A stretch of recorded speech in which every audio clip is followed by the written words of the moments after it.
Coming up on the next episode of the Celsius Pod. My film that I showed had a guy with a tongue, and the tongue had a face, and it. Well, that's a stupid comedy. Aliens, but that made more sense than it the did make Lighthouse. more sense than Lighthouse. He had no speaking roles. He only stood there, and the one time that we realized that he was there, I did. Because of his back muscles, and I don't know what that means about. He's in Detective Pikachu. You should not be acting depressed in Detective Pikachu. Yeah, but Beck, that's not what people sound like ever. I've never heard anyone talk like that before.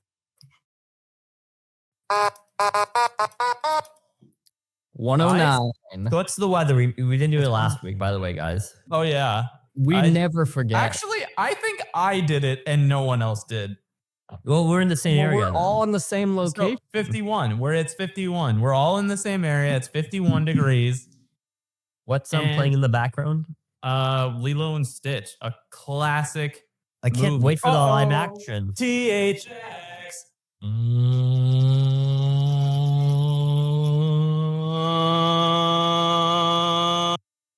Can somebody explain the 9/11 and Lilo and Stitch for me? So they plan to have them hijack a plane. Get to the scene, Beck. When we get to the scene, we'll explain it, okay? Because this podcast is going to last longer than the runtime of Lilo and Stitch. Are we sure? You guys, are you excited for the live action Lilo and Stitch? I am not. It seems, I feel like it's going to be better than 95% of the other one. Because Lilo and Stitch at least has an interesting world to explore further over every other live action remake they've done. The only thing is, like, that's going to be scary, right? Yeah, Like, all the alien stuff is gonna be bad. he's going to look scary. Tubba is going to look terrifying. What about his gay boyfriend? What are they going to look like in live action? The most important thing is, what is Nani going to look like? However, I think that Lilo and Stitch live action could be good, but probably not because it's a live action remake of a Disney movie. Well, and Yeah. I don't know. It's going to be a very interesting thing because this is like, it's one of the things where it's kind of hard to imagine in live action Lilo and Stitch. I guess so.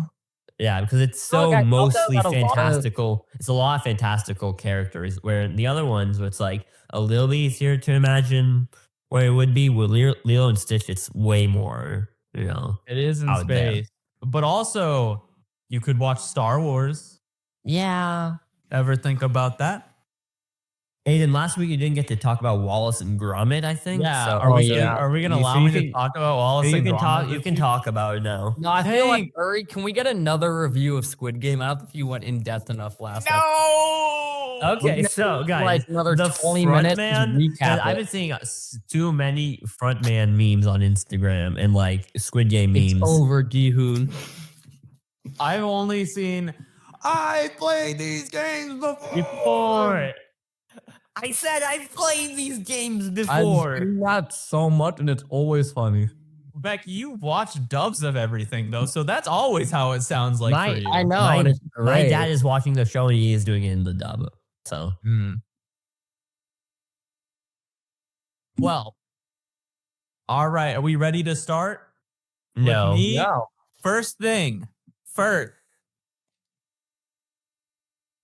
Yo, we got We're a so Mr. close.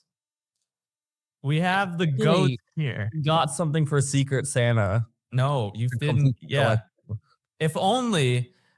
But now I have to wait till Friday. Woody's coming on Friday, so we're almost there. Your wood is coming on Friday? My wood is already Your coming. wood- All right, bro. Beck, wait, before I even talk. You have this tick that annoys me so much, Beck. What? This. I hate whenever you do this. The eye thing? Yeah, because you do it so much. It's a thing Really? you've done. I've like counted how I've seen you like maybe do it like 500 times this month. Is Hurry, this like how- the fucking new Beckline's hair swoop? Hurry, how often do I do this? I don't notice that, but I always you don't notice notice that one? I always know. I know that I do that one a lot because my nose is always kind of bugging me. So count the number of times I do that because I'll probably twitch my nose a lot. I've done it But that- already yeah. twice in that one sentence. Oops. Okay. It's always the one finger, and it's always this. This is the move. This is the move. He does this a lot. I Okay. feel like I know what you're talking Well, about. I can explain the reason I'm doing it right now. I'm eating peppered beef jerky. And you got it in your I got eye. some of the pepper in my eye. And You guess got what it in your eye, Beck. He You got- cleaned it. He cleaned it in his eye with the finger he ate the beef jerky with. That Yeah. makes the most sense, I think. It works. It doesn't work. That's not how It things just work. gets more into your eye. No, you wipe it out. Nope. Nope. That's not right. Okay. As Well- Sean Evans would say, "Don't let it get into your eyes." You know, this is hot ones. Yeah. Guys, I think the DVD doesn't work. Anyway, Well, there talk was about one Wallace other and DVD Gromit. you could put on of a better movie. Lilo and Stitch, I think, is better than Whiplash. Sorry, Beck. Oh my god. You could aid Why? it. Beck could give you Horizon. I could give you a rise if you want to go put it on. Well, if it's funnier if she's just pogging the whole time, I think, right? All right, yeah. That's fine. We can just roll with that. All right. So this movie, Wallace and Gromit, Most Foul. The last Wallace and Gromit movie to have come out was Matter of Loaf and Death. And that came out in 2008. And we That's a are while. in 2025 now. Fuck. I hate saying that. Guys, this is the first episode of 2025. Fuck. It actually I hate is. saying that. How old are you guys?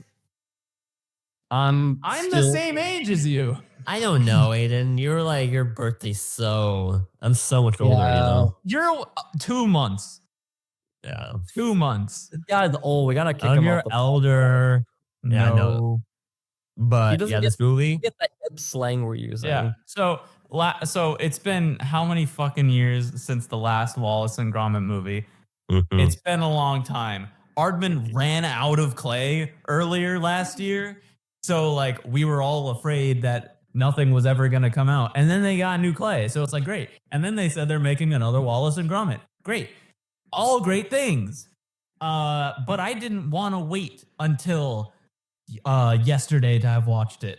So I Yeah, it literally was yesterday, and you just released like- yesterday, but I didn't want to wait till yesterday. So what I did, because the movie is made by a British company in British land, so I got a VPN to watch it early. What do you mean you got a VPN? You used mine. Yeah, I got a VPN. Just like you got Crunchyroll, I got a VPN. Oh, wow. Okay. Whoa, Beck, you try to hit back, but you could not serve. Mm-mm.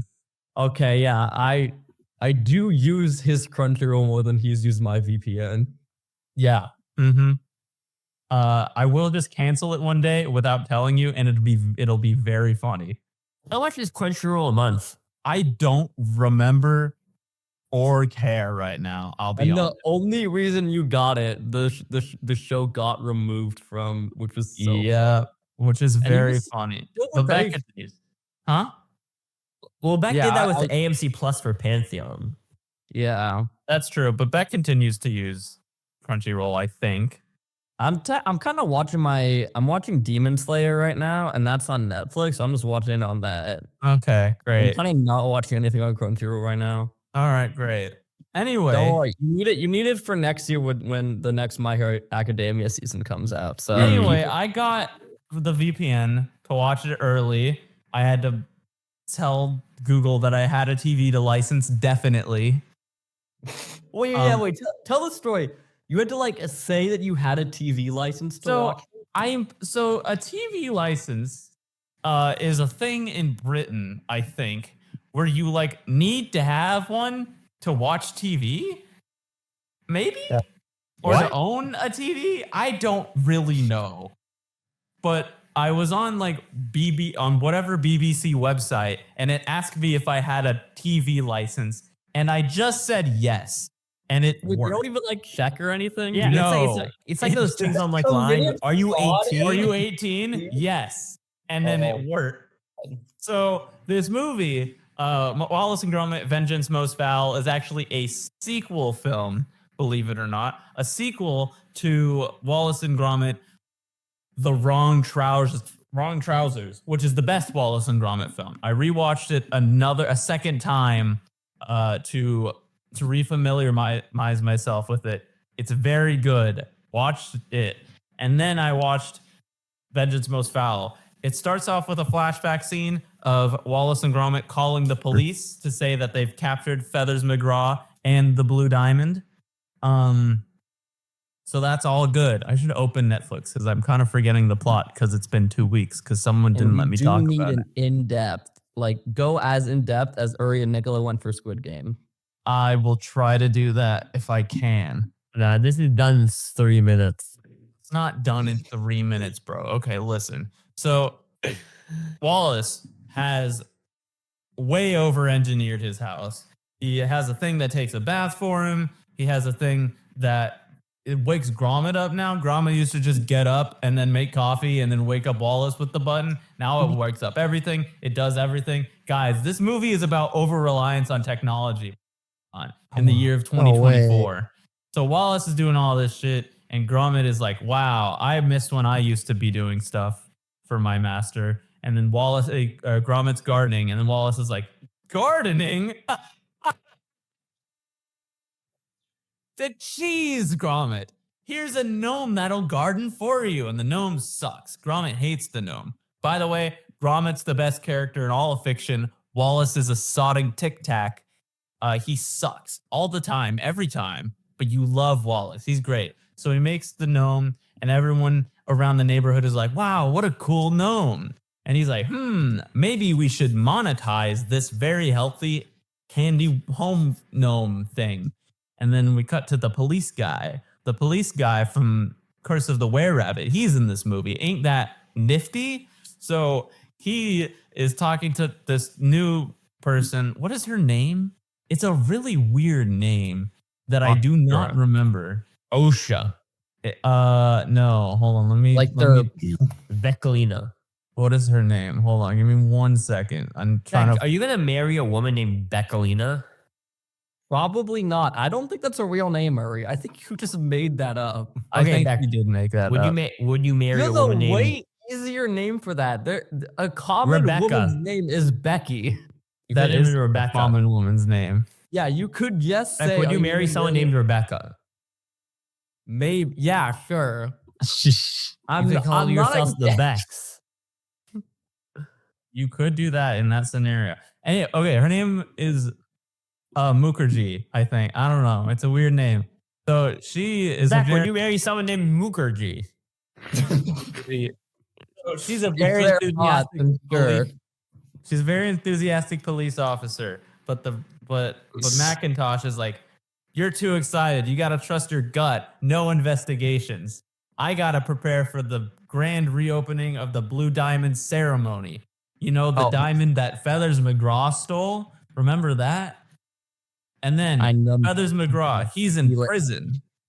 He's in prison. Remember this. He's in prison and he hates Wallace and Gromit. But he sees And on what he does is he breaks out of prison and then He's- puts like a black mole on his like lip. No. So he notices on the TV that Wallace has his new business up and running with the gnome. Everyone loves the gnomes in the neighborhood. And Feathers McGraw remembers, I hate Wallace. I'm gonna kill him. So then we cut to Gromit. He's getting mad at this gnome. It starts like jacking itself off in his room. He's not a big fan of that. So he moves it to the basement and plugs it into the computer to charge instead of it charging in his room. And Feathers McGraw plans his devious escape by hacking in to the gnome and making the gnome evil. A very devious plan for a penguin such as himself. So then the gnome makes a bunch of gnomes. Now there's a bunch of gnomes around. And all the gnomes, they go to help clean gardens and stuff, but they also steal a bunch of things. Ain't that a little wacky? That is a bit wacky. That's a bit wacky. It's a bit wacky. And you know what happens? Everyone gets mad at Wallace. Wallace gets framed for the theft of objects all around Britain land. And then the gnomes make Wallace go to sleep. They poison him with sleeping hot chocolate, and he falls asleep. And Gromit realizes that there's a lot of gnomes, and he almost dies to the gnome. But then the police show up, and all the gnomes are gone. No evidence to prove that Wallace did or did not steal every item that has been stolen. So then they take all of Wallace's belongings. Wallace does not own a single invention anymore. And Gromit, he goes to find the gnomes with the gnome tracker that he stole back from the police department.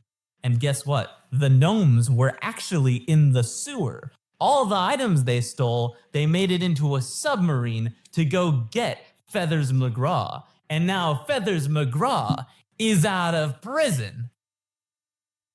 And he wants to steal the diamond. He wants to steal the diamond.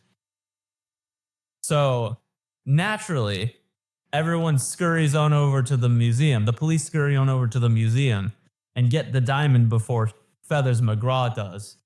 But little did they know, when they put the diamond back in the vault, they never checked the bag that the diamond was in. The diamond never was put back in the vault. The diamond has been at Wallace and Gromit's house the entire time. Wow. Wow. Now you see me level, like he stole the diamond and no one knows how, but this was never in the vault. So Feathers McGraw ties up Wallace and Gromit, but then the first gnome, the original gnome, becomes good again because of reason. And he frees Wallace and Gromit, and they go on a chase against Feathers McGraw, and they chase him down, and they make it. And the police are caught on Wallace's trail because they still think Wallace did it. And so then they get to this boat, and Feathers McGraw is getting away, and Wallace and Gromit shoot, and then Wallace is like, me inventions, trap, and then Gromit's like, and then Wallace is like, you're right, boy. I should make invention. And then he makes an invention to turn off all the gnomes. But the police are still not going after Feathers McGraw because they think it's a nun and not Feathers McGraw.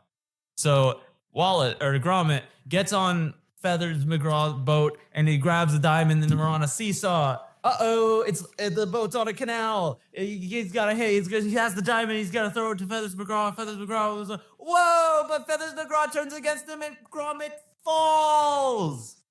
And it's very sad. But then he gets caught by all the gnomes because they all turned good again. And Feathers McGraw, guess what? The diamond was also not in the bag. Gromit swapped the diamond, the old triple switcheroo. And Feathers McGraw rides off on the train into the sunset. And Gromit works on his garden, and Wallace is also there. And they clink their teas together, and it's a happy ending for all. But he's still alive. Yeah. And he's not back in prison. He was always alive. He was never dead. Yeah, but Beck now was he never a threat, was it? He was a penguin. Yeah. He was, No, it but sounds the like penguin it sounds like steal the diamond sounds like again. a fun movie. In the world of Wallace and Gromit, how does it rank among other? I mean, everything that's Wallace and Gromit is good, but it's definitely it's kind of weak. I'll be honest. It's long, which is good because Wallace and Gromit are usually shorter, and this one was like an hour or so. So that definitely helped it a lot. And just the side characters were nice, like Mukherjee and the policeman. And seeing the penguin come back was nice. But it did kind of just feel like a retread of The Wrong Trousers. But animation was great, like the stop motion. I feel like there was a lot of use of CGI in this one, though. Makes sense. Like- They're probably running out of clay. At least compared to the other ones, there was a lot of it. I can definitely see if they do more Wallace and Gromit movies, it's probably going to be more CGI since. Probably, yeah. Which, I mean, I'd rather not see. I think the claymation is definitely like what makes it. Yeah, but it's probably like 100 times harder to do claymation. Yeah, than but that's CGI. also like their thing. Like that's Aardman's thing. They make stop motion movies. Yeah. Minus, But, minus Flushed Away. We don't talk about that one. Beck. But imagine you made Wander Seed in claymation. I'd fucking watch Wander Seed in claymation. That would be like I would 20 never times be able better. to achieve that, but it'd look cool. I do want to talk about 2 scenes that I like actively popped off for no reason. So the first one, balloons. The first one was Wallace and Gromit's car gets its engine taken and its wheels taken. So Gromit can't go after the bad guy, go after the gnomes. So we get a camera turn to a thing underneath a sheet, and Gromit pulls off the sheet, and it's the motorcycle and sidecar from A Close Shave, and I popped off and clapped for it. I don't know why, but that was cool. And then the other one is when the farmer from Shaun the Sheep showed up. He just was there for a second, and that was also awesome. So that's my full review of Wallace and Gromit, Vengeance Most Foul. You should watch it because it's Wallace and Gromit, which default makes it good. And it's on Netflix now. You don't have to lie about having a telly license. It's on Netflix now. Did you say telly license? What? Don't the British call it the telly? I think they call it the zip zap screeny mabobber. Honestly, no, the British with are the weird. whole how we've been globalized in media, I think it's just become television again. For like a lot of people. The way it was meant to be, Americanized. Don't use these other random made Guys, up you don't words. realize how much of a force America has on the rest of the world. We're really the best country. We are. I mean, like, I don't think anyone would disagree that we have literally the best country in every single aspect. Yeah. When they say cinema is like, cinema is only doing reboots and re-release, no original ideas. Cinema only exists in America, nowhere else. I mean, like, that movie RRR, that was all filmed entirely in America on a set to make it look entirely and like North Indiana, Yeah. So guys, how is your movies for Celsius Oscars? I know because I don't like look what you pulled behind that. me. You will see the set of my film. That because table. the thing is, we're going to be talking about this for episode 109, and then for 9 episodes, we won't talk about it, and then it'll come out because so we're recording the video Friday because that's like the last time we're all going to be in person. Yeah. Spoilers to the people watching. So that's what's going to happen. I'm filming tomorrow and Wednesday. I have my can't play the disc. Okay, it's literally broken. Whatever. So I'm filming tomorrow. I sent that one clip of one of my that's characters. from your actual film? Well, no, that's one of the characters in the film. Yeah. You're just making a short thrust. Rick from Rick and Morty, but addicted to lean. That's not Rick from Rick and Morty. Yeah, That's Rick from Rick and No, Morty. Beck, come he's on. a bit too zany. That's Dr. John Flair. Lily Flair. John Flair. Dr. John Dad Flair, of Lily PhD. Flair? Lily Flair. Who knows, actually? Father of Lily? Husband of Lily? Do you want me to show you the other character, or do you want it to be a surprise? So there's Let's only make 2 characters in your film? Pretty much, yeah. There's only one character They in even my have film, cool Beck. names like Romold and Stallone. No, mine is Smile. Please smile for me. That's like saying, please Beck for me. Oh. Is that your dog?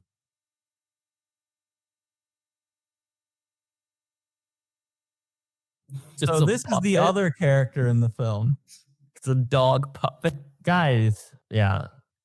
So It's gonna be. I'm on a different wavelength than both of you. Yeah, this is another character in my film, really. Wait, if you only have 2 characters, how is one of them called Lily? How do you have Lily Flair? Beck, the rules were never that she had to be on screen. You know that, right? Yeah. Okay, But she's on screen for my movie. She just has to be name dropped at least once. Okay. Guys, I got a gun. yeah. This is in my movie. That's in your Oh movie. yeah. That's Do you true. guys want to see? This is my lean. It's my bottle of lean. Look at the. Why does your lean? Why is it green? Why is it green lean? It's the green lean. Why? Why is Sprite is not It green? turned out green. Okay. All right, here, let me show you mine. Mine was like a reddish mix. That's what color it's I supposed think to I be. added too much. I added too much blue. I think, and it turned. I just have a green. red soda. Yes, it kind of looks like that. But the thing is, guys, I found out what the thing about lean is. So It's the the thing is, codeine. it's the codeine, but NyQuil doesn't have codeine anymore in it. Yeah. Oh no, you can't make lean anymore. No, but it counts. It counts. I got ID for it, so it counts. Yeah. But this is what I'm using. It's just a soda. I mean, I bought the bottle. I have like an actual like bottle. Yeah, Of, I show my character making lean. well, you have My character does make lean. Yeah. But how? Because I get like a glass cup, and he pours the Sprite in, and he pours the NyQuil in. That's yeah. probably What I did was I just mixed. I had like a bottle of. I had like one of these things with Sprite, the other with food color. I'm like, I will make lean, and then I made lean. I mean, I have the bottle.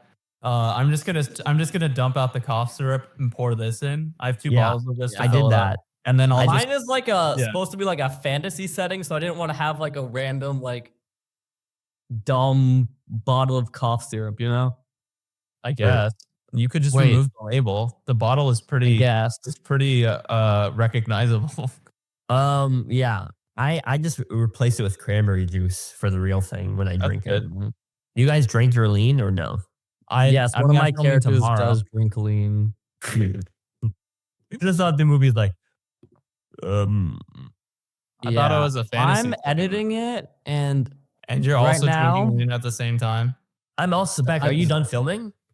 I am done filming. I might do reshoots tomorrow or Wednesday, depending on Reshoots, very fancy. how the edits, basically. I was like, okay, I'll just quickly shoot all my stuff, and then if something looks bad, I'll just reshoot it another day. I've done 9 days of shooting. How long is your film? I'd like to ask. Yeah, honestly, it's gonna be shaping up to be like 20 minutes. Mine is like 5 minutes. No, because right Mine's now probably I'm also like in 5. editing it. I'm editing it right now. Well, it's kind of same like last year when my movie was like 15. Yeah, your movie was by far the longest. Because I put effort. Yeah. Okay, No, don't no, say I'm- I didn't. I'm assuming you guys did put some focused so effort. much on just like building the characters and like their personalities and like the dialogue. Yeah, but my costuming is already better than yours. Honestly, No, it is not. I don't know. I do think my Bro movie's has not probably. seen my Lily Flair get up. I do think my movies might probably going to get the least amount of points since this year, unlike last year where I lean into more of the sort of, I guess, fantastical aspects. Fantastical, that's the word. Aspects of like, multiverse and stuff like that.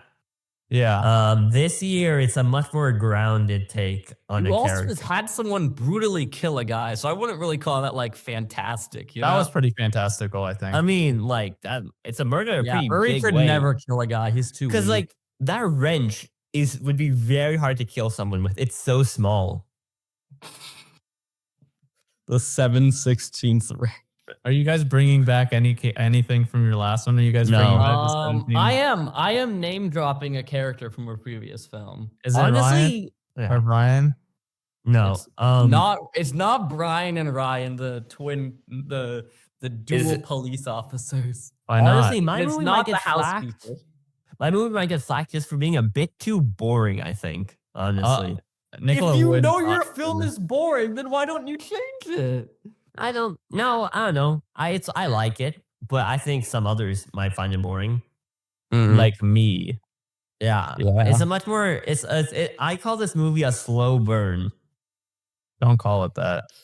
It's just gonna be like him being like, fuck off, taking a shower. A 3-minute shower scene of him just being. Well, there is a shower scene.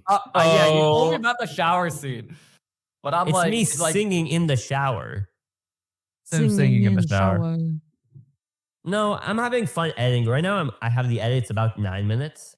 yeah. And the way I'm doing it, first I organize all the footage and then I'm doing audio. Like I get the I'm sequence ready, like the hoping- rough edit, and then I do adding the audio effects. So like I want it to sound good, you know? Yeah, I'm hoping to like wipe out the edit. The edit should be pretty simple. It's just cutting between 4 camera angles. And then I think I want to maybe if I have time, add an intro, and if not, definitely do a credit scene. Or A like credit a scene. Beck Lines credit montage. Interesting, Yeah. but also completely expected. Very expected. Wait, you're telling me Beck Lines made a Beck Lines credit sequence? Wow. I guess now that I've fully gotten I think I can tell what my sort of premise about my movie is. My movie is about a rock star trying to make a song. Oh. Please smile. Is he gonna sing the? He's gonna sing make "Please Smile" credits, for and the me. credits is just the full "Please Smile for Me" song. I hope so. Yeah. I think if you make an original song, you get extra points. I think you lose points if it's not good though. If it's bad, yeah. yeah, I have yeah, it's something that borders on that, but we'll see how it plays out. I'm having a pretty fun time editing it, seeing how it plays out. But yeah, no, I wanted to like make all 4 of my characters interesting, and I know one of them turned out really well, but it's just hard for me to like actually like, will you guys like it or not, or will it like be funny? Because like my film relies only on comedy, so like if the jokes don't land, I'm kind of fucked. The problem, Beck, is that you're not very funny, so I don't know. That is true. Oh wow, he's bringing the diss. Well, no, Beck can be funny, but I don't know if he can act funny. I that's a should good not have point. acted in this film. I act terribly. I'm like, Guys, there's a lot of just me making faces for a lot of the movie, like. I definitely should next time I make a film just ask my friends to be in it because they would 100% be down. Yeah. Are we not your friends? No, Yeah, I mean Beck. like ask you guys, ask. I would have been in your movie if you asked. I didn't want to ask you guys for this film because I kind of want it to like be like A surprise. surprising. When you I guys get it. watch I get it. Because like, there's like, I don't want you guys to like know like all the like the funny jokes before. But Yeah, but it's also different. It's Yeah. also different when you film it. something that's interesting is the fact that before the big 11 awards and then the Best Picture award, we got the 2 awards of Best Comedy and Best Drama. I think I might just get Best Drama because of default, because you guys probably won't be dramas. So you'll be. Or we asked Nicola to cut that category. Yeah. No, because you guys might have to go. It could all be judged on like a criteria where any of it could win, you know? But Beck, that's not what the awards are about. And speaking of awards, let's get into the Golden Globes. I don't want to get into the I want to talk about them. You sent so many Golden Globes. So I could update you. Instagram screenshots. Because I just want to talk about them in relation to how they're going to be sort of a forecast for the Oscars. Yeah. Because I never cared much about the Golden Globes as a big one. I care more about the Emmys or Oscars because those are both only for TV or only movies. And the Golden Globes is sort of this like weak combination I've always felt of the both of them. Because like all the awards are just like so like random. Some Best Motion Picture, and then like they're also like, I noticed something about awards and whether it be TV or movie, they're really stretching out what means musical comedy. Oh yeah. What did they pay for musical comedy? That's like the problem. That's why I don't think we should have drama and comedy like in our categories, because like what qualifies as which? Yeah, because it says Best Motion Picture, Musical or Comedy. Challengers: Anora, Emily Perez, A Real Pain, The Substance, Wicked. I wouldn't call like A Real Pain a comedy. You know? I would. Like, I it would. has jokes, but I don't know if I would like. That's a comedy, Beck. That is a full-on comedy drama film. Yeah. Okay, I wouldn't call Challengers comedy though. Or Anora, I think. Maybe Anora a bit, but not Half really. of Anora. I a would definitely weak call sauce Anora a comedy. I think it's a weak sauce comedy. Yeah. What do you mean a weak sauce comedy? I'm saying Anora wasn't very funny. Oh, this guy But- fucking doesn't. and then I'm like hearing a Anora. lot. I'm hearing Eat this. I'm hearing a lot about things about Emily Perez, but on Letterboxd it has like 2.9, and it has Selena Gomez in it, and like Selena Gomez has never been like an actress I think is so amazing. I think she was good in some roles, but I don't know. I'm hearing like in Wizards of a Waverly Place. but Emily Perez won Best Comedy or Musical at the Golden Globes. Interesting. A movie And that so- I've never heard of. How I've strange. never heard of it either. I'm like very confused because It's kind of annoying because like now, because when you think about usually about this year, it's kind of making that they only really award movies in the sort of November, December range, really. Yeah. That's the closest to it. Because like, unfortunately, while I am hearing great things about The Brutalist, the movie, it's just like which won Best Motion Picture Drama. And I think it's probably going to win the Oscar. You know, The Brutalist. I thought so hard this year that I would be like, I know every single award winner, or like at least and so it's now nominee. I think And it will I be just- The Brutalist. I don't even remember what the Brutalist is. I don't It's know. like it's a recent story movie that came out. It's a 3-hour movie about I think it's a Hungarian immigrant from the Holocaust. Like he made some buildings. It's supposed to be really good. I've heard a lot about it. But That then sounds here's like boring. thing. That sounds so boring. You guys, you're not drama heads. But it's kind of interesting. I 'cause would Dune consider Part 2 myself a bit of a drama head. Dune Part 2 was not nominated for that category, but it doesn't seem like it'll be swept over awards category. And it seems like, honestly, Honora might also be swept over for awards. I think that's crazy because I think Honora definitely hits like the same drama points. It also is just like entertaining. I think what's crazy is the fact that Madam Web isn't eligible for Oscar consideration. I know. best, Raven yeah. is.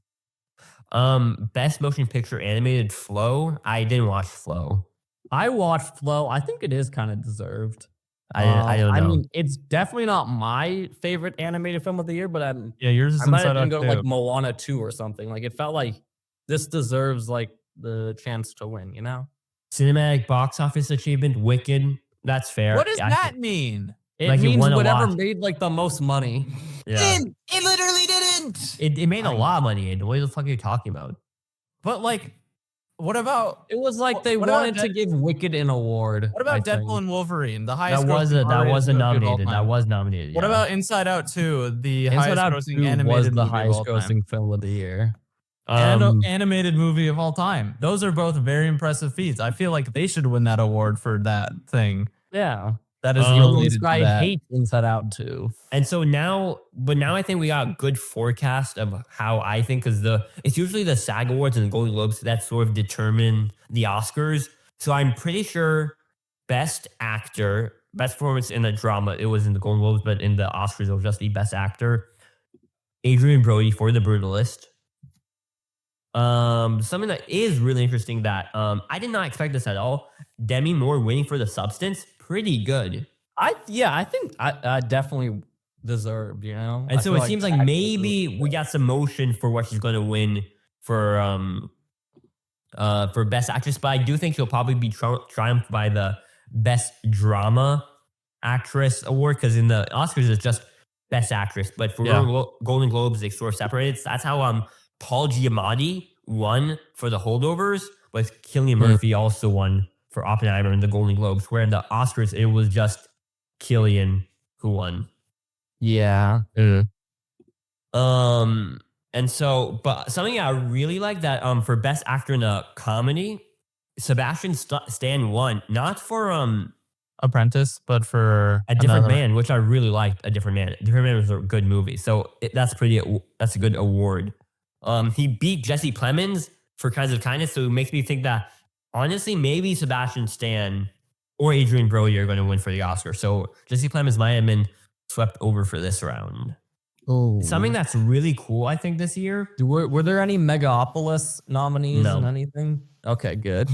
Something that's They really should have cool. put him in there.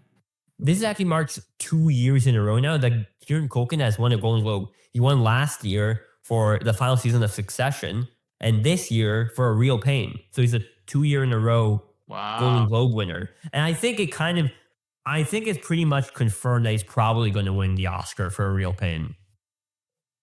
For as best actor. Oh, supporting role or Supporting like actor.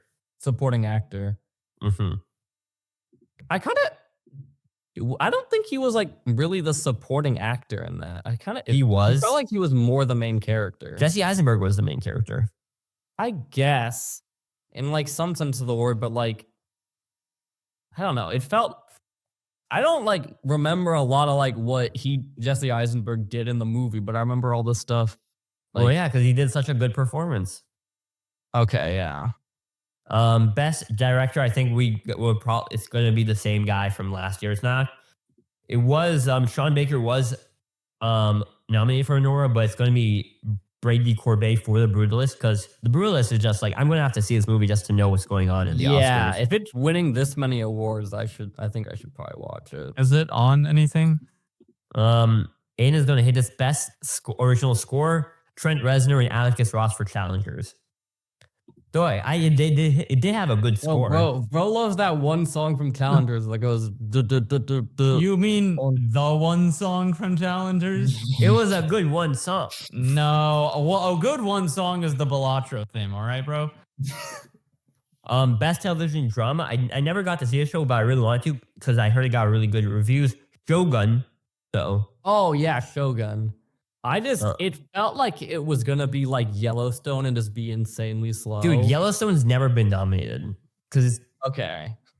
Yeah, but I kind of got the vibe that it would just move insanely slowly, so I just thought, best comedy, Hacks, and I've always heard good things. It did beat The Bear, and this is also Jeremy Allen White won for like best actor in a comedy show. He didn't appear for the Golden Globes, but this is the third year in a row he won for the Golden Globes for this character. Interesting. Yeah, well, best limited the series. Bears has been like pumping out seasons like really quickly. The best limited series, Baby Reindeer, which makes sense. We heard a lot about that. Best, I actually really like this. That best performance by an actor in a limited series was Colin Farrell for The Penguin. That's pretty impressive that it's a comic book. Yeah, it was really good, and so it makes sense. The woman from Baby Reindeer, she won for best actress in a supporting role in a TV show.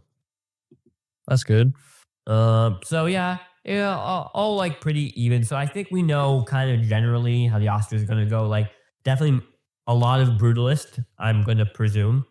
I think Brutalist is gonna take best actor, best director, and best picture.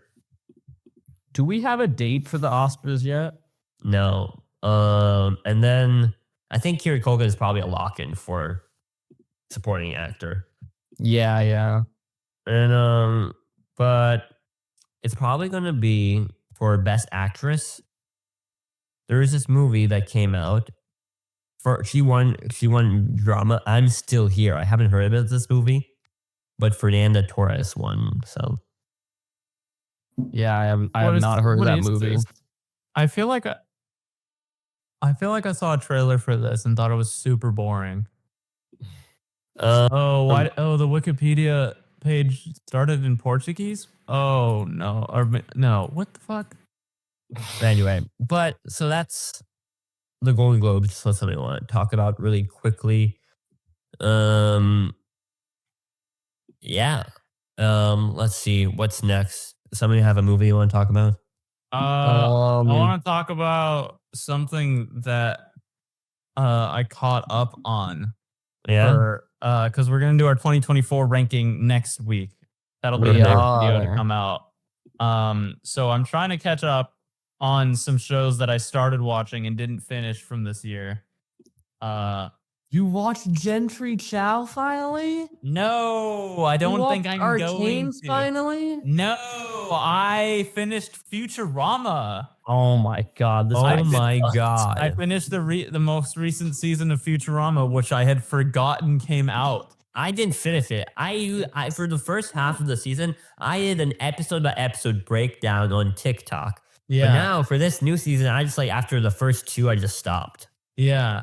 So let me tell you what the last 3 episodes were that are like the last 4 episodes, because that's when I'd stopped. I stopped for like the last 4 episodes because the coffee episode was really fucking boring, and that's when I stopped. That seems to be a key word of today's episode. boring. So the coffee episode. We're gonna talk about the Lighthouse. True. The How coffee come episode. I saw the TV glow. True. The coffee episode, nothing happens. They was make the coffee, and then they realize, then Hermes realizes, I'm not spending enough time with me boy. And so then he sells the coffee place, and that's the episode. Then the next episode is Amy buys, what the fuck are they called?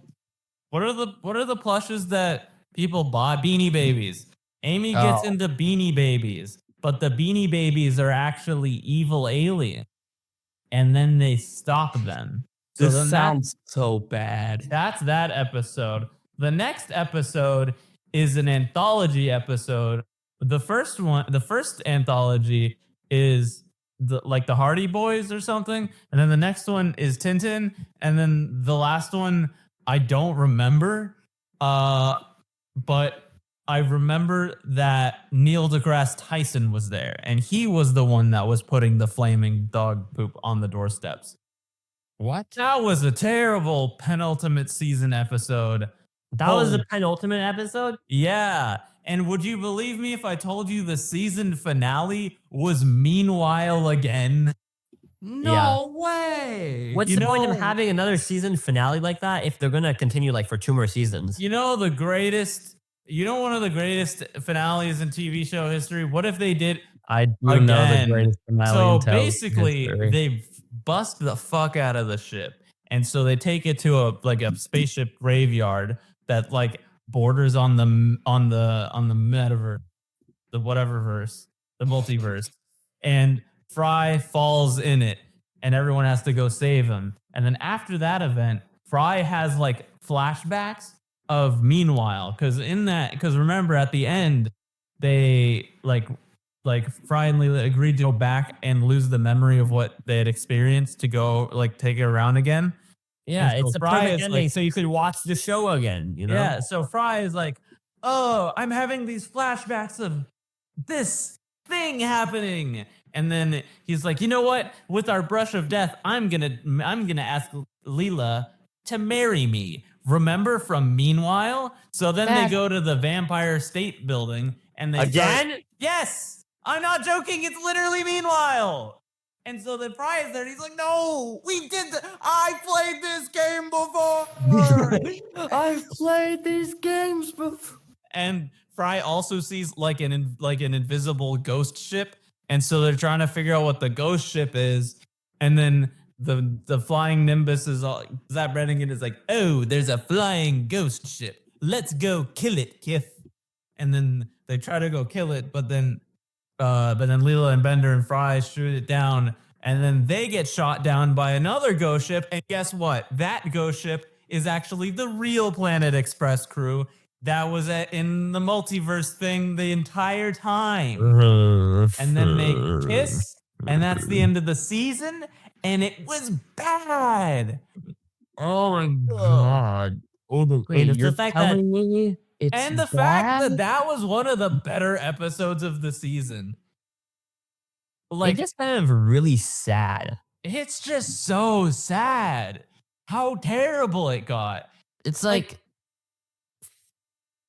I don't know. Because the thing is, it was like honestly, I was really excited by the concept of a new Futurama. I was as well. But there were so many things I felt hindered it because this Futurama is such a beloved show, you know? Yeah. It's one of the most iconic shows ever, I think. Mm-hmm. And then it came back, like by now it should be, because I remember watching in the beginning of freshman year last year. It came out like the first half. Yeah. And then I think a few things kind of hindered the writing or like the story. Because like one, there is no promotion of Futurama They just I did did not even know promote the it. new season came out. I forgot. I remember like at the beginning of 2024 they announced it, and then I just saw it, and I was like, "Oh yeah, Futurama's out again."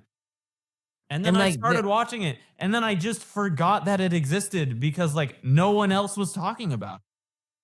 And then it got to a thing where in the first season, I was trying to defend a lot of the first episode of the first half to see like, okay, because they do a lot of referential stuff, but I felt like they only did referential stuff to like dated stuff in our history. I feel like that's the only thing they did, and that's a part of Futurama, but it's always been like the worst part of Futurama, kind of like the dated stuff. Like I don't want just classic original stories, like Fry at the Slurm Factory. I know it's pretty a bad thing to say, oh, I want the classic stuff. At least I want newer things that just, yeah, I get it. COVID happened. I don't need an episode of fake COVID. What about episode of NFTs? Yeah. What about episode about fashion? What about AI chatbot episode? Yeah. What about coffee episode? Come on. And then it sort of goes to this thing where I'm like, okay, now do I try to hope they will learn? Because it's confirmed for what, like they want to do a movie and like 2 more seasons or something. I think so. I think they could cook with a movie. I think if they cook with a movie, all is forgiven. And I think, or if they just cook with the next like 20 episodes. Yeah, because you know what? Fucking what was it? The first one, the time travel movie, that movie is so good. I love Bender's Big Score. That's such a good. It's probably on Letterboxd. We should rewatch it after this pod. So The other TV movies are like, I don't like Beast with a Billion Backs at all. I think that one sucks. Is that the last one? No, that's the one where with the big alien. I'm fine with that one. I like it enough. I thought that one sucked. Bender's Big Game. The D&D one? The D&D one. The second half when they're actually in the D&D place is fun. I do like the last one a bit more. One, yeah, but what's the last one called again? It's like the one with the I know what it is. The one with the egg. Yeah. I thought that one's good. I thought that one was good. First one is really fucking good. Yeah. Bender's Big Score, amazing movie. And hopefully they can do that. But I don't know. It feels like it gets to the thing where it's like, do I have to forget about this new season and pretend Meanwhile was the only original ending? Or do I hope and beg that they try to learn from their lesson and try to latch on to a fake hope? I don't know. I don't know, man. But like, I don't know. Was there... Because like, I think there maybe only been one really good episode. That's the end of the first half. The pilot, all the way down, yeah. The pilot of the first half was pretty good. Yeah.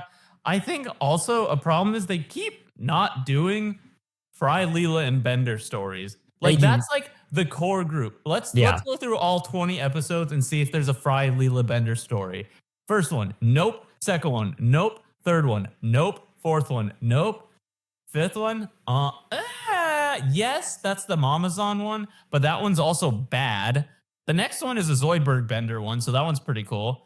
Then there's the COVID one, that one's not. Zap get canceled, that one's terrible. Then the next two, no.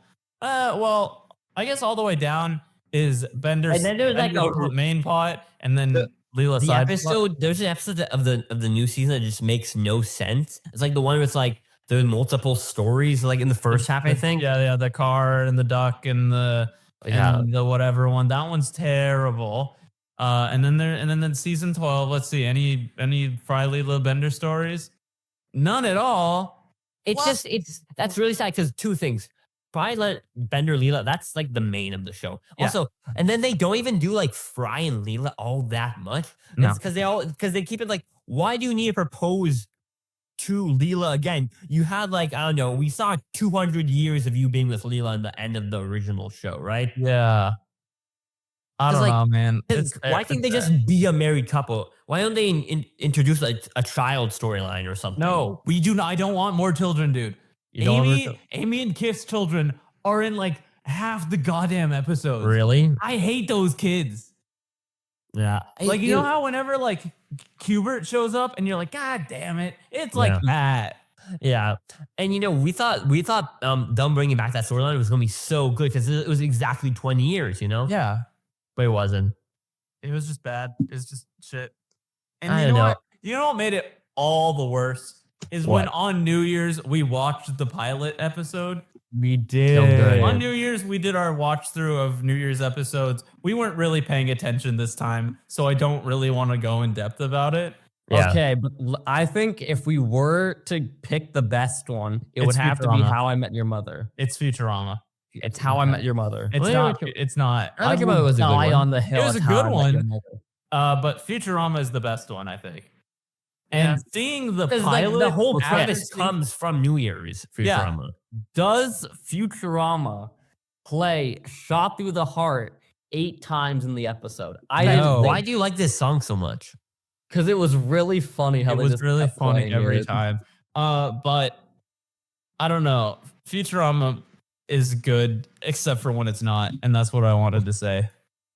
And that's honestly indicative. You can say that about the whole show, really. Mm-hmm. Futurama is good, except when it's not. Yes. That's indicative of every show, actually. You can Yeah. replace the title. I don't know. There's with almost some anything. shows I think that don't really have a really bad beat to them. Like Adventure Time. I'm Did kidding. not say I'm- it. I'm kidding.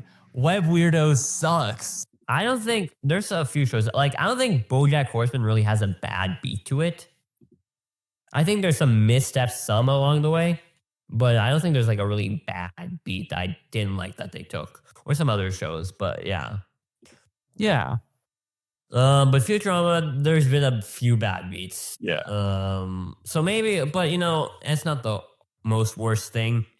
Honestly, it kind of like where a thing was like, I think I would actually prefer a King of the Hill reboot because like that sounds like an interesting idea because it actually their timeline matters. Like 20 years in the future, what could that Did take? someone say 20-year time jump?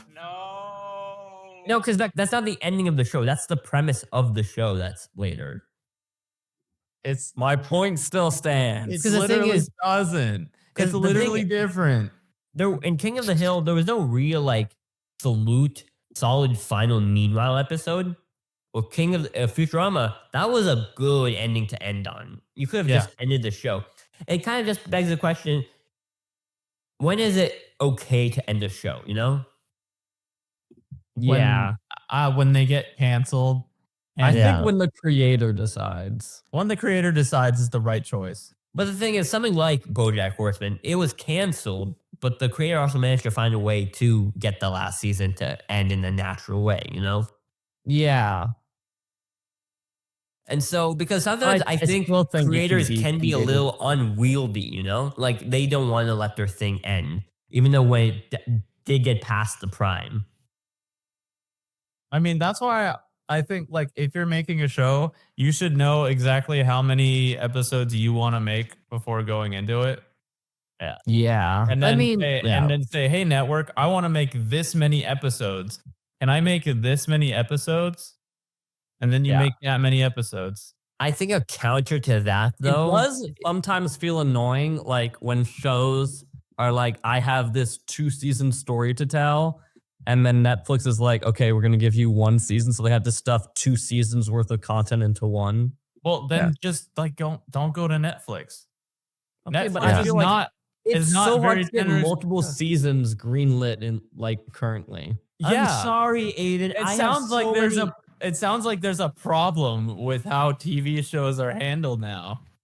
I'm almost- sorry, Aiden. I have so many offers from HBO Max and Disney and all these studios that want me. I'm sorry. I picked Netflix. No, dude, didn't you watch that one Rick and Morty episode?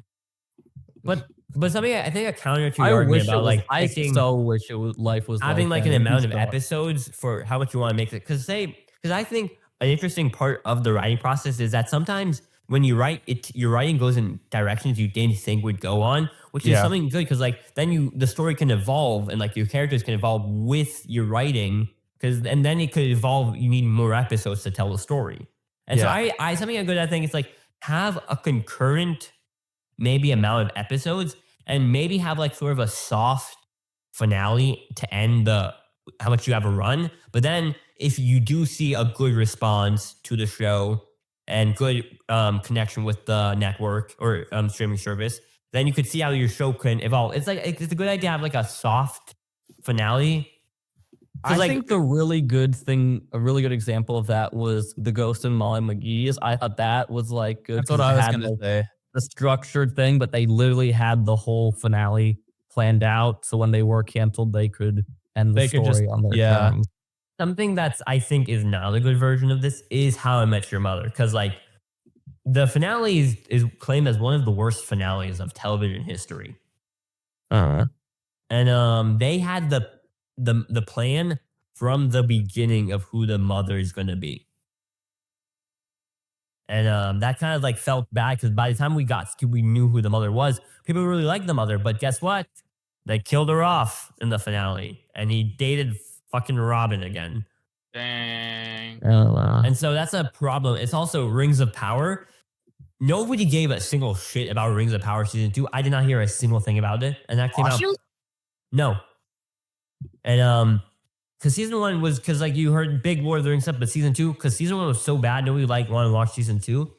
And I read like an article one time saying the creators, they know exactly how many episodes are going to be. We know the exact last shot of the show, what's going to be. Okay, what's going to happen if you know that, but then your show sucks ass? How can you change to evolve your show if you're already stuck in this way? Because like I think that's a problem. There could be a lot of bad shows, but still potential. But if you won't move from your way of how you handle the show, it's kind of pointless, you know? Yeah. I mean, you could also end up in like the situation where I don't know if I can like think of an example off the top of my head, but like a finale like people didn't like, but then like over time people grew to appreciate it more. Where it's just like if you build, I think The Sopranos works. Yeah, if you build for something too drastically, it can like be a big problem. Like you're just like, oh, okay, we gotta change this, change that, change all that, and then you're just left with like a very compromised vision. Steven like Universe moment. Yeah. Yeah. Something like that is like there was in Better Call Saul, they didn't really know where their characters were going to end up. They kind of figured that out each season as they were writing the season. And they were like they said a line that I think is really important when you're writing. Sometimes the characters lead you to places sometimes you wouldn't want to go, but you know the characters, they kind of lead you to where you're going to go. Yeah. And I think that's really cool. Like idea of you're letting your characters take the writing where it needs to go rather than trying to force the characters in one spot. Yeah. That's a good mentality to have, I think. Yeah. Let's talk about the 4 movies we watched. Oh yes. The Celsius favorite Pod movies. 4 favorites. We've been hyping this up since the summer. Fantastic fun movie time place. So everybody loved each movie, and we all really had great opinions about all. Everyone the movies. loved I Saw the TV Glow. They all said movie of the year. I don't think we said that, Beck. I hate to tell you that. You didn't? No. But let's talk through each one. So we started with Aiden's movie, Kung Pao Enter the Fist. And this is definitely an Aiden Shoemaker movie. It is definitely an Aiden Shoemaker movie. What did you guys think? I just want to know. I thought it was good. I'm gonna say this. I found it pretty good, but I'm not the biggest fan of parody films in general. And so I give it a little bit less of a score than I guess Beck and Nicola gave it, but I did enjoy it. But it's where I give a rating I would give for these types of movies, a 3. I think I found it pretty funny in all these moments, like pretty hilarious. I really enjoyed a lot of the bits it had with the tongue and the one boob woman or something. That I found was really funny. And I thought it was really funny how the director voiced all the characters. And I thought it was pretty, but it's just for me, it was a nice kind of stupid comedy movie, like a 3. And that's kind of what I think it was. And I think that's fair because, different taste, but I enjoyed it enough. What about you, Beck? Yeah, I do feel like this is a film that it is a film. That's true. You will never. I feel like you'll never look at it and be like, "Yeah, this is I'm Cinema? gonna get character growth from this. I'm gonna be like, wow, I'm gonna learn from this film. It was just an enjoyable time that you just walk away being from like great film. Just I didn't feel like I really like took anything away from it except that it was like funny. I think it's one of the funniest films to ever exist. Yeah. And I feel like that is kind of a lot of the style, Aiden, you go for in your films. Yeah. Where like you're not trying to give like this big message, you're just trying to like have everyone have like a funny time. Yeah. So it makes a lot of sense like to see the inspiration you had from this film, you know? Yeah. You know, in the Celsius company, you'll be in charge of the stupid comedies. Uh-huh. Okay. Yeah. And I mean, that's just nothing. It's stupid. That's kind of just the genre of it. Yeah, called stupid comedies. Yeah, yeah. I'll do the dramas. Beck, I don't know. Maybe you'll make some Wonder Seat 2 or something. I personally, I feel like not an insult to either of you, but I feel like oh no, this is an insult to both of us. Personally, to my style, it feels like you both go on the extreme end. Extreme Beck. I like a lot of genres. Your stuff is too drama and boring for me, and sometimes Aiden, your stuff is too silly for me. You're just not whimsical enough, all right, asshole. You cannot fucking bring the fucking whimsical argument into this thing. Beck, you are just not serious, you know? I don't think you're serious. You're not silly enough, Beck. Come on. Get real. You told me exact opposite things, and that just proves my point. Get real, Beck. Come on. Yeah, because you just said two opposite things. Okay, yeah. Beck, come on. No, I thought, I enjoyed the movie. It was nice. Yeah. I mean, some of the jokes, they are good, but some of it does get, if you're not into this type of thing, it could get really kind of like a bit dull for you and a bit repetitive, some of the jokes in this movie. But if you do like it, it's a good time. I would really like to watch the original film that they dubbed over. I also want to, but like I also really don't. Do we know what the film is? I can find it. How original movie. How did you find this movie, Aiden? My family showed it to me. Ah, okay. The original movie is called The Tiger and Craned Fists, or Savage Killers. Not the Savage Killers. So it has an 83 on Rotten Tomatoes. Wow, that's better than the original. That's better than Kung Pao. Kung Pao is a 14%. Makes sense. Yeah, this does not seem like what the critics would really vibe with, you know? Yeah, but it doesn't even have an image on Google, so. And the original? Yeah. Oh my God. The distribution company and produced, and some of these actors literally do not have hyperlink. All right, so what do you guys think of the next film we watched? Okay, wait, I want to conclude with the overall rating of that film was a 4 out of 5 average between all of our ratings added up. Wow. So but I think we all gave the film we picked a 10. So that's not true. I know. Really? No, Uri did not give his favorite film a 10. I think it could be your favorite film, but doesn't be a 5 out of 5. I think I do agree with Uri. I think that's your favorite film doesn't need to be the best film, you know? Yeah, I think there are some issues with the movie that I think in some regards that I think I would fix, but I still like it as one of my favorite films, you know? Yeah. In fact, I Saw the TV Glow is not your favorite film. It's one of your favorite films, but it's not the favorite film. Yeah, but anyway, that's what the next movie is. It was our favorite film that no one else in the group had seen. Yeah. But let's talk about the next movie. I Saw a TV Glow, and boy, Beck, a lot of us hated on it. They loved the movie. They were praising it nonstop. I love the subtlety of this film. Beck, I hate to tell you this, but there was almost no subtlety. Wait, Beck, so this movie is so obviously about trans identity allegory that, like, how did you not realize this? I mean, it's very subtle. You know, a lot of the magic of the cinema just warp your brain or something? I don't know. It must felt have like to. I don't know. I got a lot different of a theme from it, and What theme? He was wearing a dress. Yeah. Every time I they got- cut to the other character, it was a girl. I like love of the cinema as the He theme. loves cinema. Okay, Okay, the 'cause love that- of TV as the theme. Ben, Here, I'm you gonna- don't like TV anymore. Remember when you watched the Game of Thrones finale and it made you Oh rethink yeah, that's entertainment it as did a whole? make me rethink entertainment as a whole. I love that clip. It's You such got- a good. But okay, I'm gonna be serious for now. Okay, so here's kind of how the situation went down in the room itself. We put on the movie, and We were okay, confused the entire time. because this movie, I get, because like I'm a Republican, I like confusing films and stuff like that.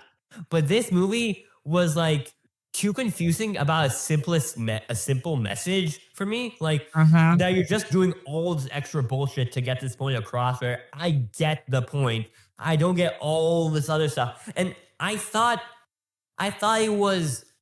I think I liked it a little bit more than Aiden or Nicola, probably a bit more, because me and Beck relate a little bit more on that level, but not by that much. I still understood a lot of Aiden's and Nicola's complaints. I do see how this movie might be better in cinema, in the theater. It might be better in cinema and if you are trans. I think Yeah. that's what's carrying a lot of the popularity and I a lot honestly of the actually- praise for this movie is that for trans people, they can really relate to it. If you are not someone that identifies as trans and has not gone through the very specific experience that this movie portrays, it is difficult to understand it and relate to it in the same way. Like there's a lot of movies that it's like, I've never done that thing that the character did, but like I can understand you relate. I still understand and relate. Like Training Day, what the Uri movie. I've never been a police officer in LA who was then corrupted by the system, who then realized that it's about himself and not whatever. I got it. I understood completely. And it was great. But I just didn't click. It didn't click. It's like Dee Dee. Dee Dee didn't click, but I thought Dee Dee was a little bit more entertaining. Dee was more entertaining than I saw it. Though I think personally, because like for me, okay, I get these type of movies can also just be a vibe, which Yeah. I'm gonna also say about The Lighthouse. These movies can just kind of be a vibe. Which, Beck, how close is We're All Going to the World's Fair to this movie in vibe wise? I forgot that was Vibe-wise, also yeah, a it's movie. probably the same. Okay, Yeah, it's like very. I would say it's even slower than this movie. yeah, I get the vibe, but in all practicalities, plot wise, nothing really happened in this movie.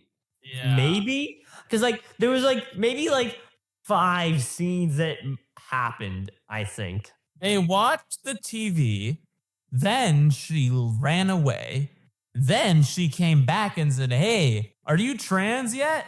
And then she left, and then Maybe he was, Britney sings a song. and then he was older with chapped lips and realized that he's closeted and unhappy with his life. So that's know the it. entire movie that I've just explained to you. And also- and I like the fact that it's like that explainable that easily. Like, it's like every time I watch the film, I'm like, wow, everything's going a lot quicker than I remember. I don't want my films to feel insanely like long, you know? That's what it felt like, though. it felt like it was long to you. It did feel a Yes. bit long It for the felt message. really long. Also, Beck, I don't want to hate your film. I don't want to hate on your film. I don't want to be this nasty guy hating on your film, Beck. But there's just a bit too many gripes I had with this movie. Like I wanted also the movie to just end on him opening himself up. That would have made sense. But then they had him walk out. I thought it's supposed to be on this big moment that the movie would end on, but I don't know. They just had him walk out to like and stop breathing. I thought the movie was going to continue. I think that ending point is a valid point. Because Beck, honestly, there's a lot of random stuff in this movie. What do you think happened in this movie? What was the whole planet like when they're in the planetarium bullshit? What was that whole That was conversation? like her telling her story about being depressed going into adulthood, you know? But did that like- need to take up 10 minutes of monologue time? Yes. That's like my favorite scene in the movie. That's like my least favorite scene in the movie, honestly. How do you not fuck with the planetarium scene? Beck, have you heard of the thing called show not tell? Okay. Okay, so Beck. That doesn't apply in this situation. Why? Okay. So, Explain to me how you show that instead of telling it. Show it? Well, you wanted... you show her doing the things Hey, instead of Do telling you her. know, Beck, you know how at the end of the movie he cuts himself open? That's what I want to see. I want to see something like that. I personally think it was a lot more like impactful, like the way you made it up in your mind, how it happened, and it was a lot scarier than if What they just... happened though? Her just talking about like her leaving. She tried to kill herself, and then she Yeah. had like a mental breakdown and broke out of the coffin. Yeah, I don't know. So Beck, so if she's not, it's not real because like she wasn't. It's they're not real. They're not actually in a TV show. They're not actually in the TV show. It's a trans allegory. Yeah, the way I see okay, it we is like, kept saying it's just a trans allegory. Exactly. what are we meaning by just saying it's a trans allegory? the way I read it was there's this guy and he is closeted and he's watching this show and he really likes the show, and then this girl, she also really likes the show. She goes insane. She thinks that they're in the TV show and like she thinks that he's the girl Isabel, and he being closeted is like, I really wish this was true. So he like wants to believe it, but then he can't, and then he gets depressed throughout the entire life, and he keeps like wanting to believe it. And when he opens it up, the TV is like the idea of like that he is in the TV show. That's like he That he's wants to be trans? the girl in the TV show, but then he can't, and then he's depressed, and end of movie. I think it's just that. And he's gonna. I don't think it's that he is in the TV show. I think it's that he realizes that he should be a girl. That not that he And- wants to be the person, but that he is a girl. And when he opens himself up, what does that mean? Is it empty inside? Because he talks about being empty Yeah, inside. he's empty inside, and the only like idea inside is the only thing that's like inside him is the idea that he could be the girl in the TV show. Then it should have been pink when he opened it up. I Alright, guess. Beck, that's like okay. There's theories, okay? If you guys have your own, I'd love to hear Wait, them. who the fuck did Fred Durst play in this movie? What? Is he The the guy dad? from Limp Bizkit was the dad? What? Oh yeah. And yet Can does we the- explain and what does was? the stranger rating? Hey, Beck, can you explain what was the dad thing? What was that? What did that mean? I don't Did know. the that dad he was- die? What dad happened? He literally said my dad died in 2010. I think it was just that the dad was transphobic and Yeah. was a terrible father. Okay. And when he went into the TV and then put him in the shower. I think that was him trying to come out, and then the dad fucking burned. Yeah. Okay. And I feel like you don't understand the movie that much. I don't. I think I I will understand fully it admit way I more than don't Beck. fully understand this movie. And I feel like even though I don't understand the movie, I still love it, you know? That's fair. That's fair. I think a lot of the movie. I think the movie looks great, sounds great. I think the dialogue sucks. Yeah. That's Bro the doesn't worst part fuck of the with the movie. I dialogue. think that how like Justice Smith. Yeah. I think his acting are like I how love he Justice Smith, but Sure. the voice was just so just weird. how he speaks. The RSK Jr. type of voice. Where have you been for 9 years? I wanted to watch the Pink Opaque, but my dad didn't let me. I'm trans. That's what he sounded like the entire movie, and I don't know why. I'm quite frankly not sure why that. Because like, he's everyone's- depressed, Aiden. Oh That's my not what God. depressed people sound Because like. Justin Smith doesn't sound like that in other movies. Because he's in Detective Pikachu. He should not be acting depressed in Detective Pikachu. Yeah, but Beck, that's not what people sound like ever. I've never heard anyone talk like that before. You've clearly never hung around cigarette smokers with debilitating lung diseases, so I don't know if you have. So overall, in conclusion, it's now their movie of the year. Overall, the massive- average rating was 3.5. yeah. But I could see how people would say it's a good movie, but like it's kind of a shocking top 10 movie of the year. There's been a lot of good movies this year. Ricky Stenicki, Sonic Not- 3. My old ass. Not even top 10. This is my movie of the year, and it's not changed. That's kind of crazy. Like there's been a lot of good movies this year. Kinds of Kindness, Civil War, Deadpool and Wolverine.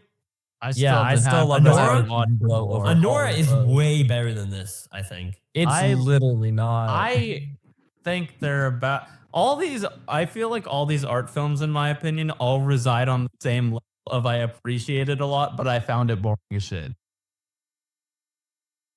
Aiden's not a tour of filmmaking.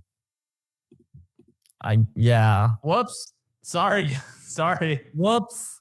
No, it's My okay. mistake. It's different taste for different people. Like I can respect that you like this movie. Yeah. And I could see how someone would really like it. I could definitely see how someone trans would really like this. Like, are you trans? I don't No, I'm think he kidding. I understood am the not movie to be it. trans. I don't think he got it. Like, did you get this movie? I will say I did not fully understand this movie, and it was still my movie of the year. Okay. The next movie we watched in the 4 movies The movie Training Day. time. Training Day. This is the movie that Uri put on for us. Uri, why did you put on Training Day?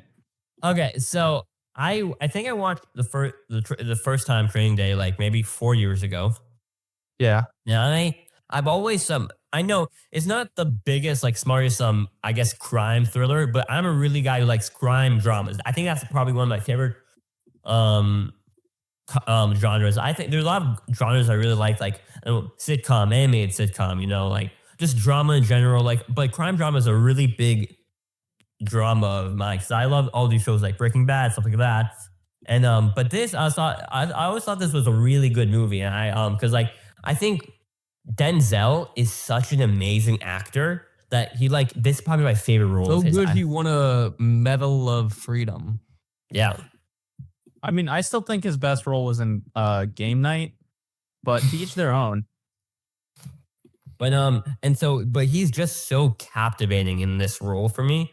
And I just it's a pretty simple movie, I'm gonna say, but it's also just a pretty fun ride because I think some of the movies that just take place over one day can be really stupid by the sheer amount of how much happens in one day. But a lot does happen in this movie, but I love the arc because I think it's kind of believable in this movie. Yeah. Considering how mastermindy that Denzel's character is. Yeah, it was like the whole thing was that he planned everything out to happen on this one day. And everything to plan out exactly how it did. Yeah.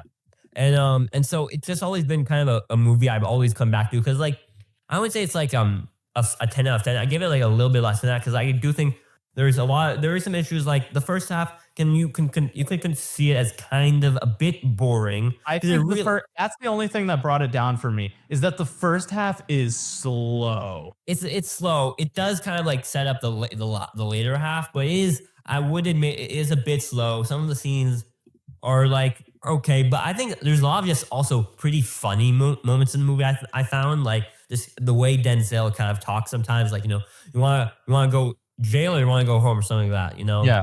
And, tell me a story. And this newspaper that's got stories in it. Tell me one. Yeah, and he could just be such a enigmatic character. It feels like Ethan Hawke's character, Jake Hoyt. He's just a very like he's a very naive guy, and I love seeing I love arcs of disillusionment. I think those are some of the most powerful arcs in TV and movie, like the idea of disillusionment. And this movie breaks it down so completely because, like, by the end of the movie, he wants to kill Denzel's character, but then he decides no, he doesn't need to do that. But we still don't know how his life is going to end up after the movie. I love movies that tell you that we don't know where the character is going to go after. Because, like, what if he's now realizing he's so broken by the system? What if he becomes another sort of Denzel or something? I don't know. We don't know what's going to happen after. But we know that he went home at the end of the day, and that's all we know. But we know there's a story for him afterwards. I think that Jake has like an amazing arc in this movie. Like Denzel doesn't really have an arc. He just has like an unveiling of his true character as the story goes on. He just gets more evil. But Jake slowly is like, all right, so this is like how the have to but he's like, he doesn't like it, but he like is doing it because he's being told to, until he realizes that like he doesn't have to. He can be his own person, but the influences are already still on him. Like everything that Denzel's told him already is still a part of him at the time, but he has to fight back against it in like the final confrontation. Even though we know he's not going to, but he still thinks he's going to just because it's been trained in him in that time. Training season's over. Yeah. And also, I think it has one of my favorite sort of like, not really foreshadowing, but like moments that pay payoffs later in the movie. Because like early in the movie, he stops the rape of that girl from the homeless guys. Yeah. And ultimately, it just kind of it could be a character building moment. But then I love the way they pull it off later. It is a bit coincidental that the exact same guys that Denzel had killed to kill Jake, Alonzo to kill Jake, are also the cousins, but it's also kind of proving sort of, I think, the theme of the movie is like, good deeds are better to do at the end of the day. It's better to be a good person. Yeah. Yeah. And I just love that they won't kill him, because they would have just killed him. But then because he saved their cousin, he gets this one-time save. And I just love that sort of moment. I don't even think it was much of a coincidence. Like they definitely set it up. Yeah, like they do. Like, hey, I have these big boy cousins that live here, and then they go there to the biggest there. Yeah. It makes sense that it's them. Yeah, and I just it's just a good idea that at the end of the day, goodness can triumph over evil. Where the fact that they said that in the movie, the jungle is sort of like a very dangerous place. But then because people hate Alonzo so much, they're willing to side with Jake over Alonzo. They were willing to side with this random white guy versus the guy that has been like, against them. Yeah. I kind of want to hear what you guys, because you both, Beck, you gave it the same score as me, and Aiden, you gave it like a little less 4, but still, you both seem to really liked it. I want to hear what your thoughts about the movie. Yeah, I think it was the best one that I watched that day. Besides, I saw the TV Glow. I think it was the best we watched that day, aside from Kung Pao. No, besides your own, you thought it was the best of them. I was surprised that I liked it, just like how you were explaining it. I thought I wasn't going. It was very good. I think sometimes we can just agree on some movies like The Apprentice or The Training Day. But yeah, Beck, you can continue.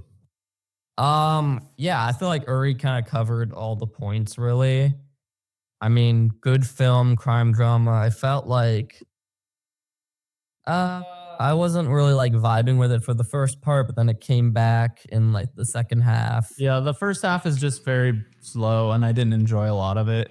Yeah, it's just sort of building it up. Yeah, but, yeah, and but I do like sort of the moment. I don't know. I know you're talking about like the moment where he's begging Jake to bring him back the money, and now he's in a position of being powerless, and he can't at the first time he's losing power, so he's just lashing out like I'm fucking King Kong this motherfucking area or something like that. And yeah. And Beck, I know you really like Terry Crews is in the movie. Why was he? We literally were like, oh my God, Terry Crews is right there. He's going to show up. He was in one scene handling birds. And the next he's just No, standing there not even. menacingly. He had no speaking roles. He only stood there. And the one time that we realized that he was there, I did, because of his back muscles. And I don't know what that means about me, Terry Crews's back muscles as a concept, but the fact that I'm able to identify hit celebrities head muscles. Delicious. Maybe I've just seen too many Old Spice ads. That might be it. Oh Is yeah, he an he Old used Spice? all those Old Spice ads. Yeah, the good Old Spice ads have Terry Crews in them. But yeah, I don't know anything, Aiden, you would like to say before we move on? No, just that the beginning was slow, but I do want to say that the average for Training Day was indeed a 3.6. Oh wait, no. Sorry. I forgot we watched The Lighthouse next. Sorry, Lighthouse is 3.6. Training Day was a 4.1. Nice. Wow. I think that's the highest of the day. That's the highest. So the averages go Training Day, Kung Pao, The Lighthouse, and then I Saw the TV Glow. So let's talk about The Lighthouse. That changed more than half a star to bring it down. Nicola isn't here, so we get to talk shit about this movie. I fucking hated this movie. As we Okay, this is what I'm gonna say. I didn't like it that much. Aiden, first I want to ask this question. Aiden, is Nosferatu better than this movie? Yeah, Okay. I think Nosferatu is a better movie because that one's comprehensible. This one is just It nonsense. does not make sense.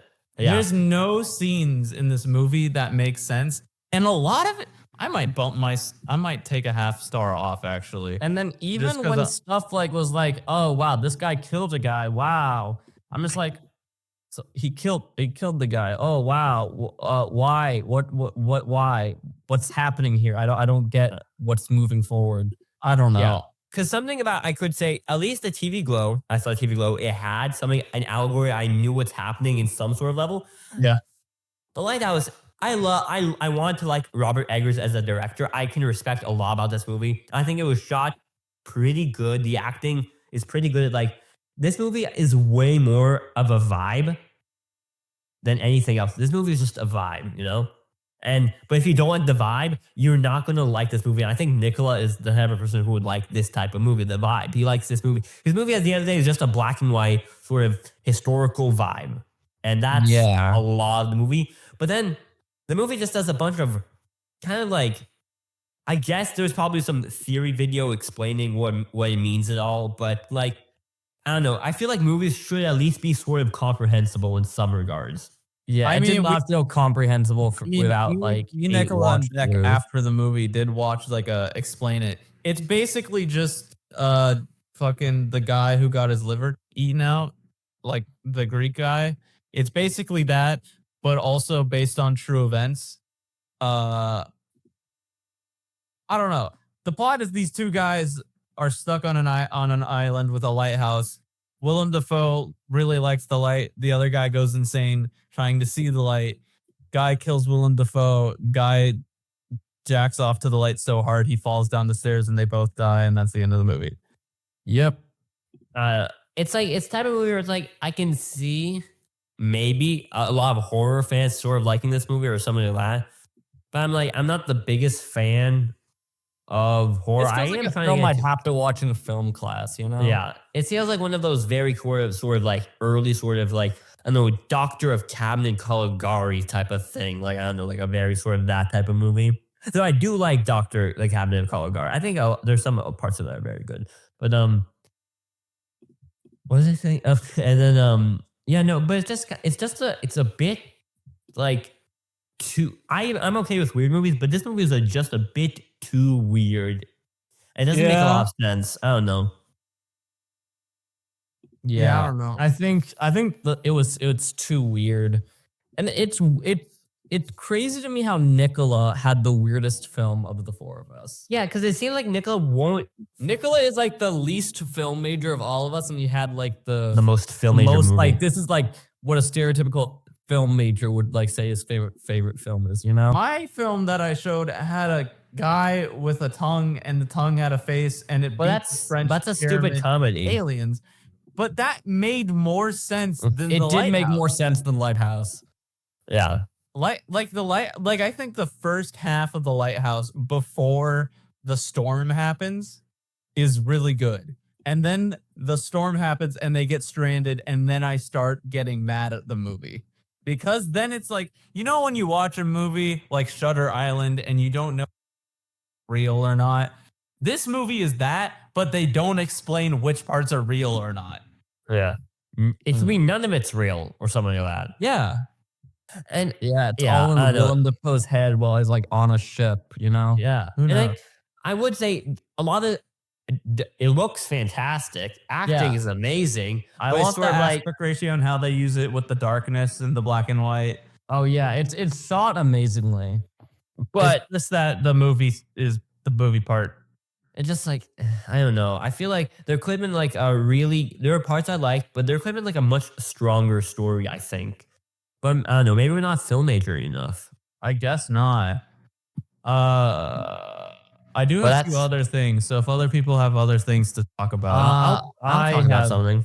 something to talk about. I think maybe. Okay. I'll talk about Okay. this really quickly. Are you guys familiar with the artist Avicii? like No. the music artist. Yeah, Yeah. yeah, yeah. Well, he's dead. And Okay. he's been dead for quite some time. So there was a documentary on Netflix about him.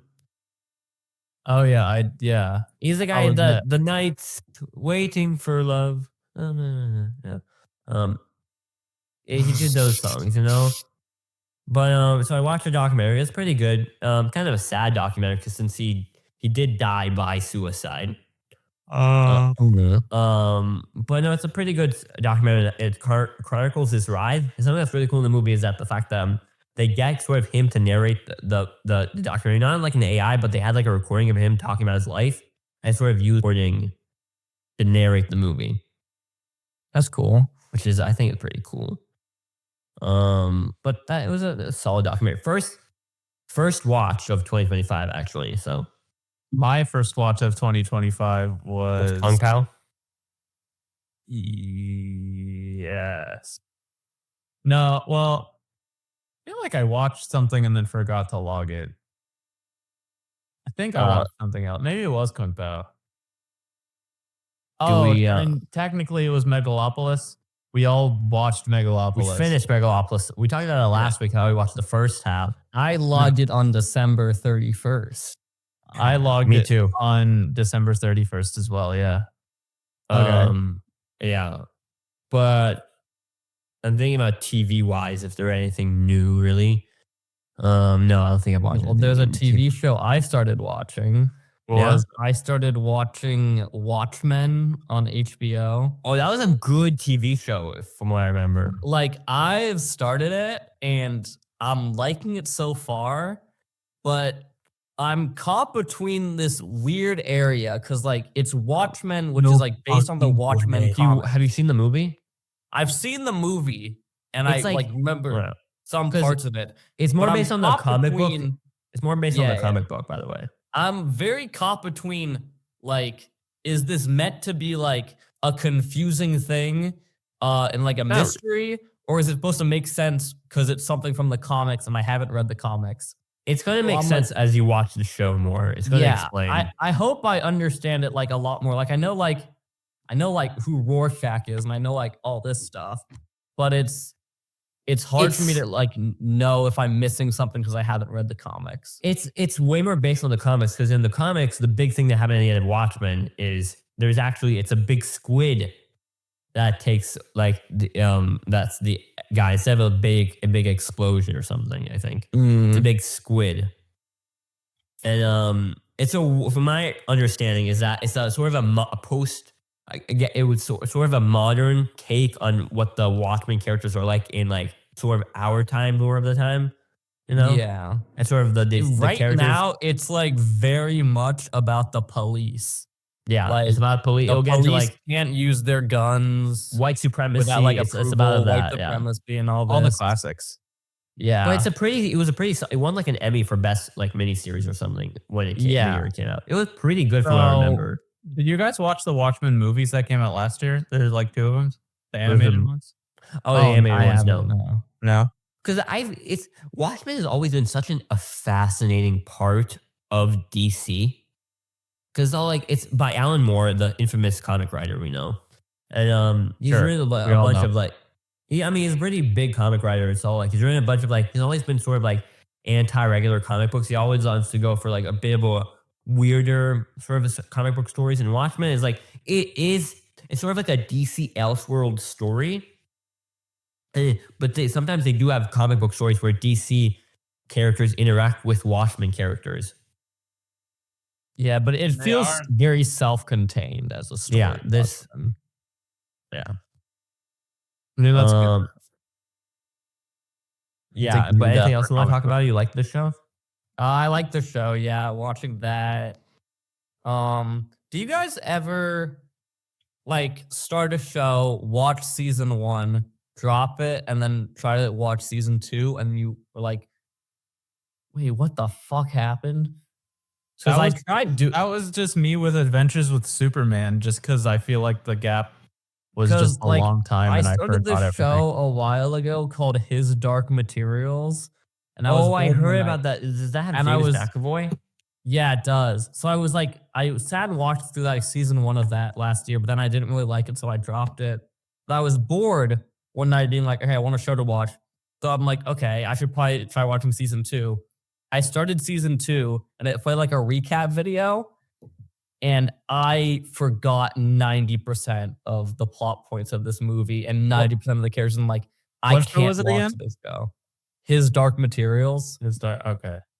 That's happened to me quite a few times. Where I'm Yeah. like, oh, this good. This show was pretty good from what I remember. So I'll watch season 2. But then it's I don't Yeah, and then need I feel to. like I get stuck in a limbo of I don't understand enough of season 1 to watch season 2, but I know too much of season 1 to just rewatch it, you know? Mhm. Yeah. So I just end up I can't watch the show anymore.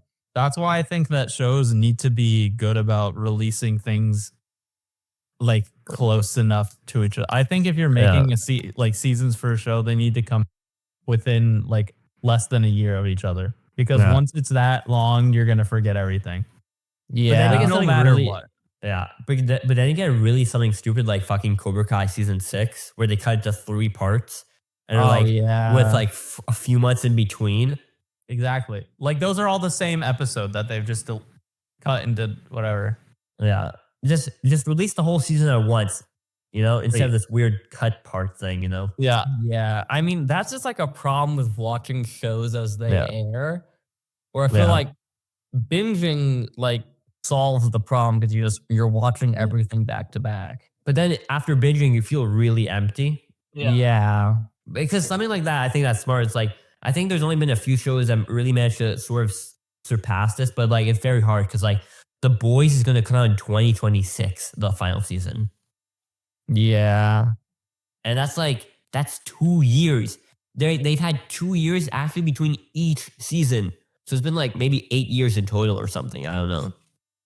Yeah. It feels like you either need to at the end of a season, go back and kind of just go back to the status quo. So when you're starting the next season off, you're I have an understanding of all this stuff, Guys, the show that I have best to relate to this topic is fucking Stranger Things. Yeah. Oh, The yeah. new season is coming. The new season is going to come out this year. Yeah. Hopefully, I think. They wrapped filming. The last season 4 released in June of 2022. Wait, 2022? Was that long Like ago? a 3-year difference. 3 years. And all the episodes. And Dune, I am going to have to rewatch the entire fucking show because I don't remember anything. It's been 10 years since season 1 came out or something, Yeah. right? It's been 10 years since season 1 has come out.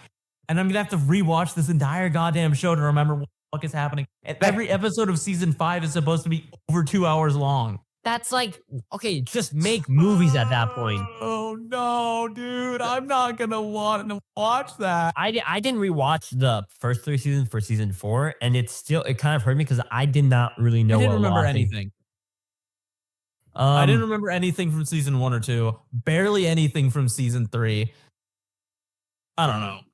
Here is actually the hottest take I've had about Stranger Things. I think Stranger Things should have ended after season 1.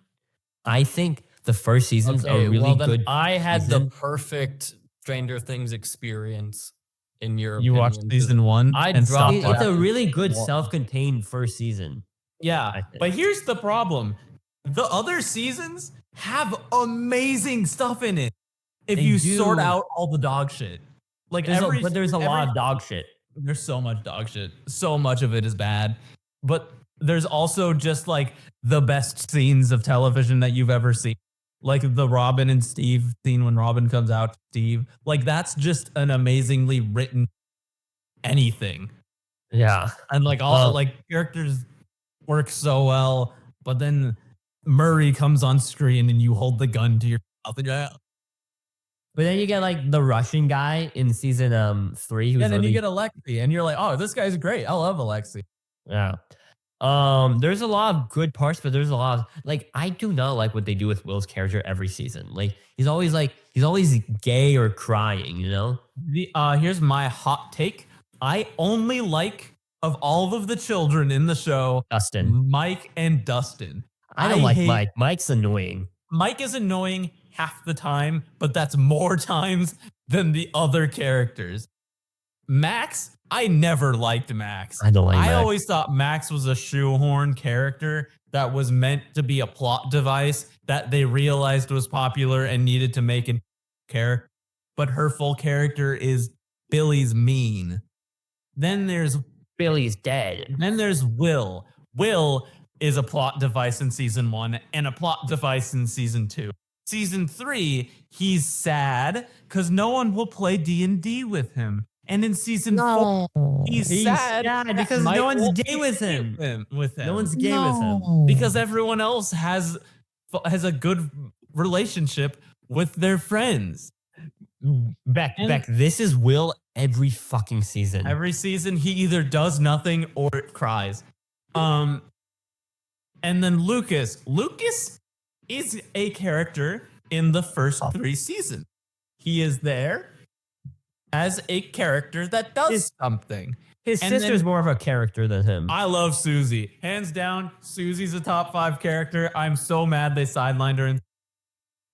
But Lucas is there in the first season and is there in the second season and is there in the third season. And in the 4th season, he serves to be, I'm not a nerd anymore. I'm a jock. So I'm going to turn all of my ideals against my friends. And then he becomes an antagonist almost. And it's like, all right, guys, come on. But then you have an amazing character like Steve. I love Steve. Steve, favorite He's an character, iconic hands character. Down, I love Steve Harrington. Because like Steve, he has such a good arc for the first 2 seasons. Like first season, bad guy, you don't like Steve. Second season, best character on the show. Yep. But then he gets better when they pair him with Robin or Dustin. Yeah. Which are also both amazing characters. Yeah, Robin is such a good character. And then they do is they pair the good characters together, and then they throw the rest of the bad ones together. So then you have the good parts of the show where you're following like Steve, Dustin, Robin, Susie, Jim and Hopper half the time. And then the other half of the characters is like Nancy, Jonathan. No, I like Nancy. Nancy, Jonathan, Mike, Lucas, Max, Billy. And you see them going on Will and you're like, ugh. But something that is annoying about the show is that, a lot of the good new characters, they are good sometimes. Like, what did you think about Eddie? All right, so here's a trend. Here's a trend. Stranger Things. Each season has character who is friends with other character who dies to move the plot forward. Season 1 we have Barb. She's good. Barb is good. Second season we have Bob. Bob is great. I love Bob. Serves as a very important character for Joyce And everyone else, he is great. Then we have Alexei. Alexei is good on screen because he's a funny Russian guy. And that's his character. Like, the only reason you like him is because he's likable, not because he does anything. They just need to keep him alive, and they fail at that. Season 4 has Eddie.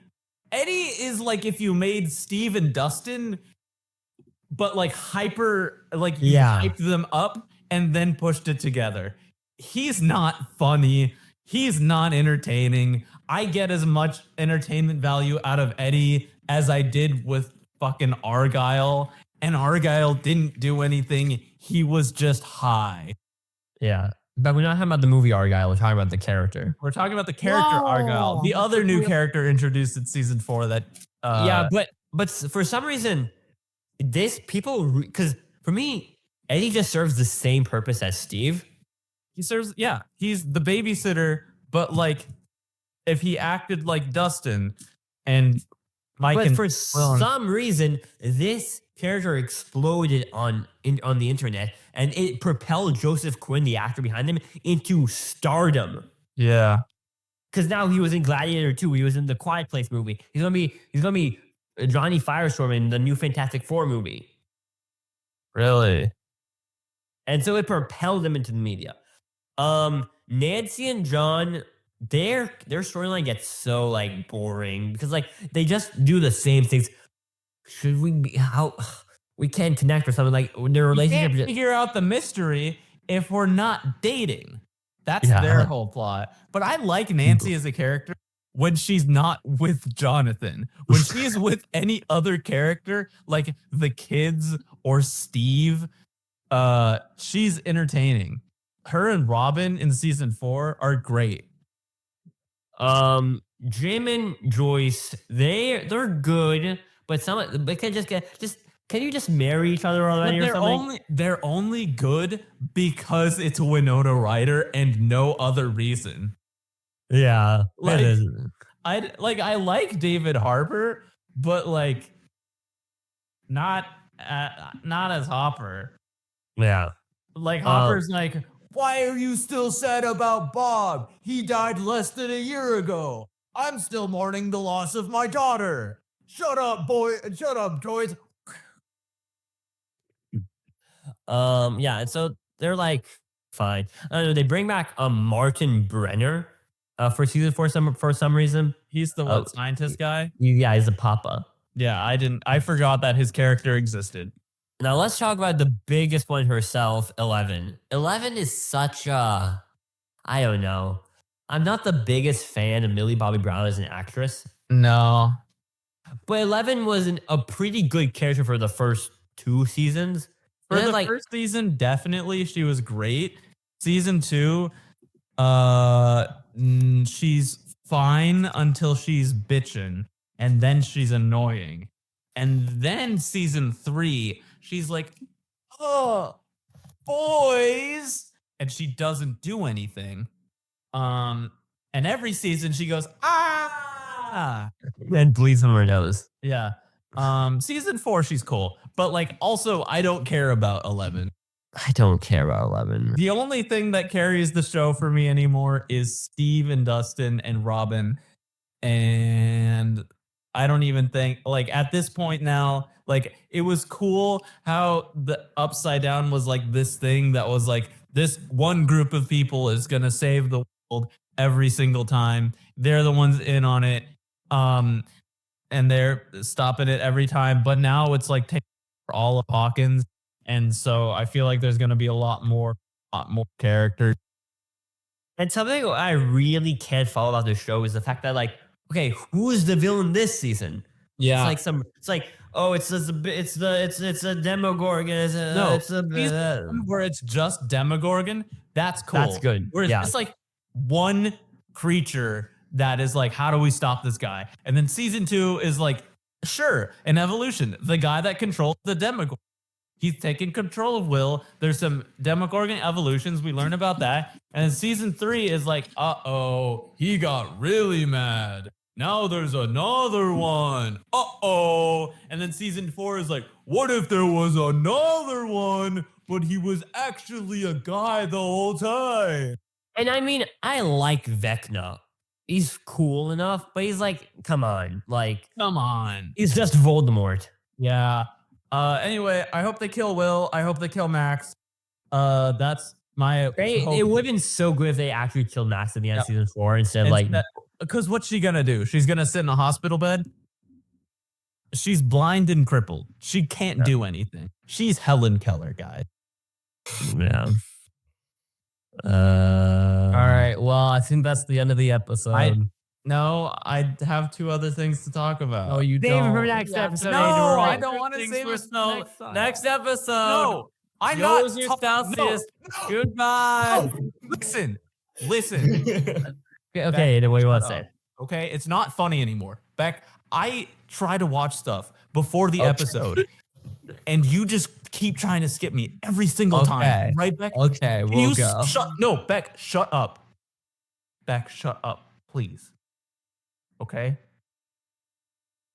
Anyway, I finished Craig of the Creek. Remember that? Guys, remember Craig of the Creek? I don't remember Craig of the Creek. Can you please I didn't finish it. please explain the entire show for me? Released like 6 months ago. Yeah, but they weren't available to watch anyway. So I finished it. And guys, guess what? The finale kind of weak sauce. They have a really funny, they have a really cool Evangelion reference. Okay, but like, what type of Evangelion reference? Like, was he in a hospital bed and then? He was sitting in a chair with his head and his hands like this. Oh, okay, that Evangelion reference. Yeah, so exact, yeah. And they had the congratulations. They had that. So it was good. I liked the references that they had. Then they had an episode about JP and an episode about Chelsea, or not Chelsea. Is her name Chelsea? I don't care. Girl and her mom. And then the last episode is they all have a party. Whatever. The end of the I thought the show was good when it ended with the heart of the four, with the movie and season, and then I had to whatever. And guess what? I checked Max just now. They just put out the 7th episode of the season. And so have they're you seen that finally one? releasing it. But also the first 3 seasons aren't on Max. I fucking hate Max so much. They did just kick a ton of stuff recently. They did just kill everything. So cool. And then the last thing I watched, I started the Paul Rudd marathon. Oh, yeah, I actually do want to hear about this. Yeah, I don't know why you were trying to skip me when you yesterday. guys were yapping about Stranger Things for like 20 minutes. And it's a very prevalent topic all the time. It's literally not. Aiden has a 11 tattoo I do. on his right butt cheek, Yeah. And and it stings all the time. they didn't do it right. It's infected. Why would you get a tattoo on your ass? That's where the best tattoos go. Anyway, Talk about Paul They're Rudd. meant only for So- me to. we start the first Paul Rudd movie, his debut film, Clueless. That was his starring- debut. It's his debut film, is Clueless, starring Alicia Silverstone. This movie is about a high school girl who realizes that she wants to do good. Why does she want to do good? Because she's selfish. Until her ex-stepbrother, Paul Rudd, says, "I bet you wouldn't do a selfless act if it didn't benefit you in any way." And so she's like, "All right, I'm gonna do a selfless act that doesn't benefit me in any way. I'm gonna take this girl and make her pretty." So then she takes this girl and makes her pretty. And then she realizes, oh shit, I'm in love with my ex-stepbrother, who's Paul Rudd. Great movie. Oh. Great movie. You know Classic. it's a good movie when it. Have you seen it, Uri? Yeah, I have seen it. It's a good great. movie. It's a good movie. I thought it was amazing. Yeah, it was and- really good. Here's the Paul Rudd rating, because I've put them in a list, right? Or I'm going to put them in a list. Yeah, I need to know the ranking of this in the list right now. How many Pauls out of Paul Rudds is it? Can I see I can read my notes. Okay, so my 8 notes Ruds out for of this Paul. movie. So I have the review, but then on the list you can write notes. The notes for this placement was 10 out of 10. Paul Rudd showing for his film debut. Josh is an amazing character with an amazing. I think Josh is an incredibly well-handled character that is in the movie for the exact right amount of time to make sense. He is there as a driving force, comedic character who then switches into one of the most important characters in the movie, kind of out of, but in a way that's Paul Rudd is not playing the main character. No, Okay, that's Alicia Silverstone as as Cher. Cher is funny. I like Cher a lot. Bro, who plays the main character? Is it Reese? Alicia Silverstone. okay. Yeah, she does good. Beck, it's like Mean Girls. Like that's a very comparable movie. It I think. is Okay, very yeah. like Mean Girls. It's Like, like- Which Mean Girls though? The original Mean Girls. Okay. That's what it's like, but it's like pre Mean Girls. Like Mean Yeah. Girls kind of owes a lot of its DNA from this kind of movie. I don't damn, know. 1995. Yeah, this movie's very funny also. There's a scene where they drive in and they get on the freeway on accident.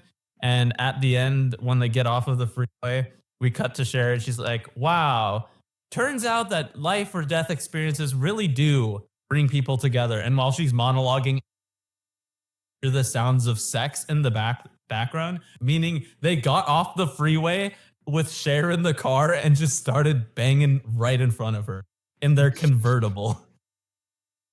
Wow. And I think that's very funny. This movie's very funny. There's a lot of, it only has a 3.7 average on Letterboxd. People hate films on Letterboxd. What did you give it? 3.7 is actually higher than normal, Aiden. I know. Did you give it a 5? I give it a 4.5. I think the only thing holding it back was the borderline incest. Well, we love borderline incest. Yeah, I mean that's what makes it a cult classic 90s movie. But that's the start of the Paul Rudd marathon. Hopefully by next time I will have seen Halloween 6. Halloween 6. Are you going to watch any of his TV appearances or just movies? Just the movies.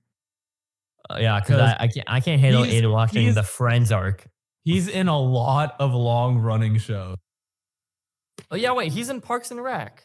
Yeah, he's in a lot of long running You shows. should watch the Parks and Rec. You should watch Parks and Rec for it. He's in a lot of long running shows. Yeah. Well, Aiden, Beck. All right. Uri, That's what I how many thought. think? All right. All right, What's the that's rec- been what's the Aiden's- Oh, wait, I recommendation? didn't get to talk about Demon Slayer. Okay, let me. No. Okay, so we're not talking about Demon. Save it for next week, Beck. What's the recommendation? What's the recommendation? Megalopolis again, I think. Yeah, Megaopolis, you know. Anyway, Movie that's been Sexy Aiden, Sexy Uri, and Unemployed Beck. See you next time, guys. Watch A Real Pain by Aiden Ozzy Celsius. Uri is also unemployed.